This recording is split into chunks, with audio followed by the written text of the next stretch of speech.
So I got some requests here, raw bras. I mean, nothing personal against the raw bras, but why do they use the name raw bras? And people keep emailing me and going, oh, like, you know, what do you think about the raw bras? They're great doing the raw food lifestyle. It's like those guys diss the raw food lifestyle, okay? And it doesn't make them bad people because they do it, but like, it's like, what the fuck are you using the raw name and that raw scene to develop your name when you're actually against it? So, again, I've got nothing personal against our three brothers. Just showing my comments and criticisms in this video because people keep asking about them. So, raw bras recently put up a video of Denise Minger, raw vegan diet warning, and the question is, another question I've got here is, one of the questions is, I don't mean to sound rude, but have the raw bras had their legs in plaster or been in wheelchairs and recently started walking as their arms are so much bigger than their legs in this video? Even the girl has bigger legs than all these guys in the video. Why is that? I've met the raw bras once and they didn't mention anything about just coming out of wheelchairs or having legs in plaster. Yeah, they do have sort of skinny sort of legs and more upper bodies, but I think that's more of a imbalance from training. I never asked them if they'd just come out of wheelchairs, so I can't answer that question accurately. Now, just get onto the real subject here. So, Denise Minger, who's like a 20-year-old blogger who claims to debunk the Chinese. So, we've got a 20-year-old English student who's debunked Professor Colin Campbell, who's like a nutritional biochemist, the forefather of nutritional biochemistry. 20-year-old bloggers debunked that because she's an English student, okay?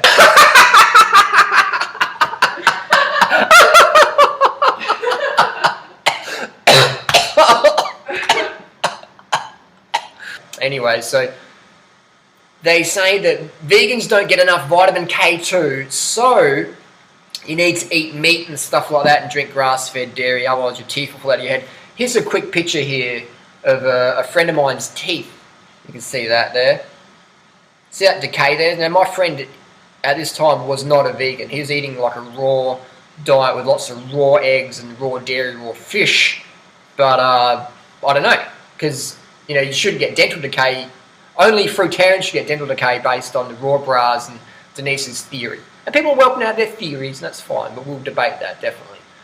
In Australia, we have vitamin K injections for all babies in Australia. And if you don't want a vitamin K injection for your baby, then you've got to fight fucking tooth and nail to not get it. Because the doctor's going to give that baby a vitamin K injection. Now, how many fruitarians in Australia?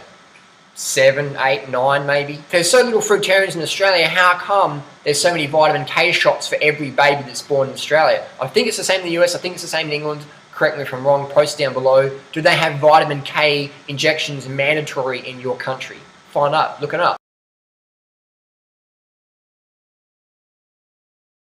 Then in Australia, we have the largest production and consumption of grass-fed dairy and beef. That's why Australia has the colon cancer rates and the heart disease rates. We have such an epidemic of colon cancer. Read this book, please. CSIRO Perfidy by Jeff Russell, an Australian author, tackles the Commonwealth Science Investigation Research Office, just hits him up and says, well, hang on, what's the deal? And after this book was released, the head nutritionist actually came out and said, what we published was wrong. What we published was wrong, I take it all back. Red meat gives you colon cancer, doesn't matter if it's grass-fed. Dairy clogs your fucking lungs. So, and people say, well, eat fish. This is a good book. John McCabe talks about the extinction of the oceans so people can have their cat food for breakfast. Crazy, but true. Eating fish for omega-3 for brain health when fish is full of mercury and strontium-90 in 2012 is like, what's that like? It's like teaching your kid the law of gravity by throwing them off a second-story building. Now, Denise Minger and the raw brands say fruit will make you fat, fruit will give you diabetes, yet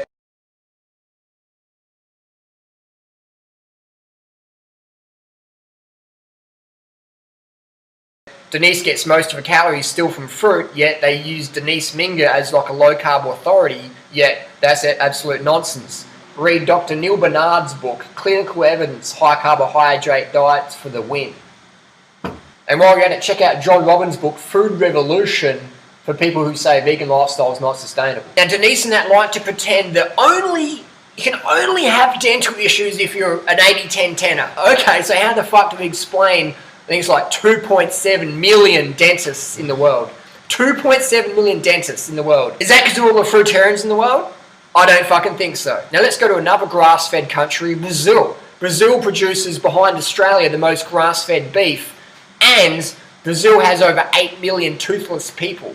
At over 90 kilograms of beef consumed per capita, then how come they got dentist issues? They must have a shitload of fruitarians in Brazil. But last time I checked, my friends that go to Brazil for fruit are sorely disappointed. And in Canada, tooth disease is the #1 childhood disease in Canada, only followed by asthma. Tooth disease is #1, asthma is #2. So there must be a shitload of fruitarian children born in Canada for them to have tooth issues. I mean, there must be literally millions of children in Canada, and there must be millions of fruitarians in Canada.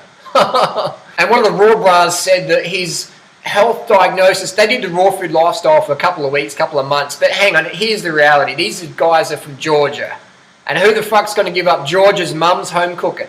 Who's going to give up that? You're telling me these guys, these frat bras, sinking beers and getting drunk and eating meat lovers pizzas, are instantly going to go, wow, we're going to do the fruitarian thing. Bullshit, man. Bullshit. You guys are not doing it, man. You can tell. I mean, the raw bras are so anti-raw foodist and so anti-vegan. They say if you do a raw food or a vegan diet, you will not be able to conceive babies, which is absolute nonsense. Because who the fuck is using a vegan diet or a raw food lifestyle for contraception now? If that was true, then how did Doug and Roz have a baby? How come I had to have a vasectomy? Danimal says if you're a vegan or a fruitarian, you won't get an erection. I wish I could show you my banana on YouTube.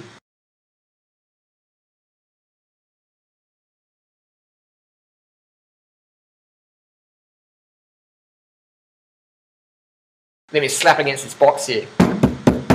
And Denise says that vegans don't get enough vitamin K2, vitamin A, and vitamin D. Last time I checked, vitamin D comes from the sunshine. Last time I checked, body makes vitamin A out of beta-carotene, and beta-carotene, vitamin A, is found in all fucking plant foods, all fruits and vegetables.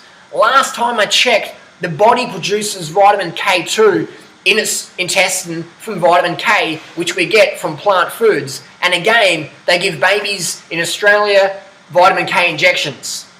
So unless there's 100,000 fruitarian babies being born every year in Australia, 100,000 fruitarian babies born. What the fuck are people saying, man? Nonsense. Here's the cruncher, here's the king hit, here's the smackdown, here's the fucking giblets. Denise Minger says that vitamin K2 is not found in plant foods. What you just said is one of the most insanely idiotic things I have ever heard.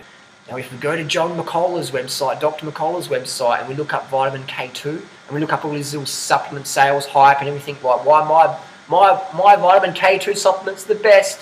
Why? Because McCullough's vitamin K2 supplement comes from Japanese natto. And what is natto? Is it a fish? Is it an animal? No. Natto is fucking soybean vegan dish. Fermented soybeans is where the highest source of vitamin K2 comes from. Now, how the heck does someone like Denise, who doesn't even know that vitamin D comes from the sun, vitamin A from plants and produced, vitamin K2 produced, or from soybeans, how the heck does someone like that debunk the fucking China study?